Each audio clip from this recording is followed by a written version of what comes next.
Always is with them. This is the evidence, the motions, and other detritus of justice that they have filed over the years, chronicling a litany of petty complaints that have made their way into my courtroom. Their parking space dispute will not join them. Okay, I'll get on this, sir. It's on the schedule for tomorrow, 9 a.m. What? 9 a.m. Sir, these guys are clearly working out some relationship mess through the courts. You can't give me one day to fix this. Yes, I can. Oh, you can't. See, tomorrow morning, 2 miles offshore, I'm having a ceremony for my dad. I'm scattering his ashes at sea. I have a permit from the Coast Guard. Your dad was a great man. Thank you.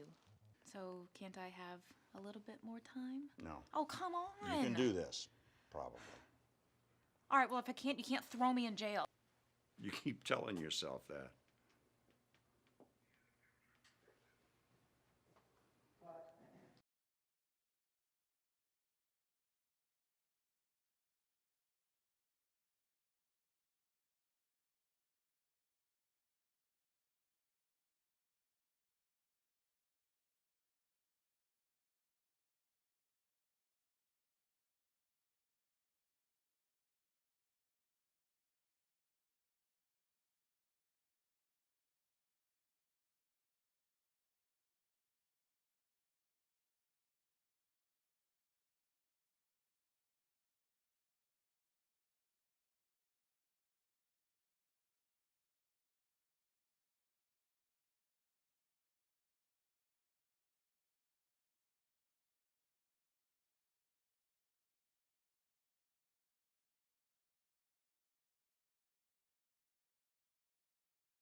The Russian Navy's biggest training exercise in years has become a disaster.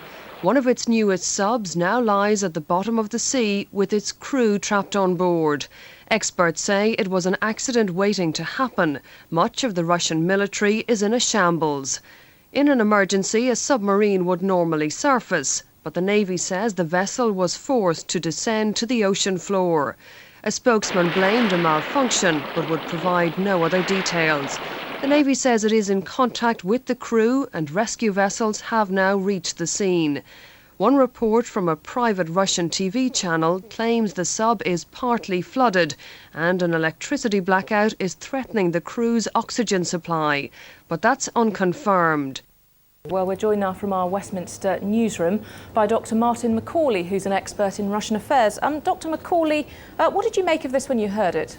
Unfortunately, it was an accident waiting to happen, because if you look at defence spending, this year it's $5 billion, and 70% of that goes on missiles, nuclear missiles, which means that very, very little is left over for the ground forces and for the Navy, and unfortunately the Navy comes last. So it's been underfunded for the last 10 years, and there have been accidents before. What sort of problems have they been experiencing? Well, very often the nuclear submarines have leaked nuclear fuel, and they've collided with others, and they've had mechanical problems. If the submarines are not very well maintained, it appears that this one is really the victim of mechanical trouble. If they're not very well maintained, unfortunately this type of accident happens. We're looking now at pictures of the very submarine involved. These pictures taken some time ago, obviously. What do you think is likely to be the response now? We're told that there are rescue vessels heading for the area, and we're told there's no immediate danger to the crew. Do you think the Russians are in a fit state to mount a credible rescue operation? Well, fortunately for them, it's in the Barents Sea. It's not very far away from their bases. If it were in the middle of the Pacific, they'd really have a formidable problem. But they have had problems in the past with lifting submarines and ships which have sunk.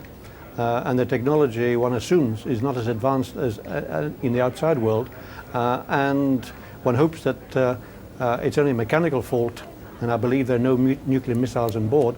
There's a mechanical fault, and therefore they've got to get to the submarine and get engineers in to try and repair that. If they can't do that, then they have to start thinking about lifting it, and that's going to be quite a job. Is it surprising because this is such a relatively new submarine? It's only 5 years old. Well, unfortunately, you've got to maintain a submarine every year. It's an expensive vessel, and things can go wrong. And as I said before, defence spending on the Navy has been absolutely cut to the bone. And the Navy has complained time and time again. They've lost apparently 1,000 ships since 1991. President Putin, a month ago, was talking about more investment for the Navy. He went to the Baltic, and there was Navy Day, but unfortunately that money hasn't appeared yet. Dr. Macaulay, thank you very much. Thank you.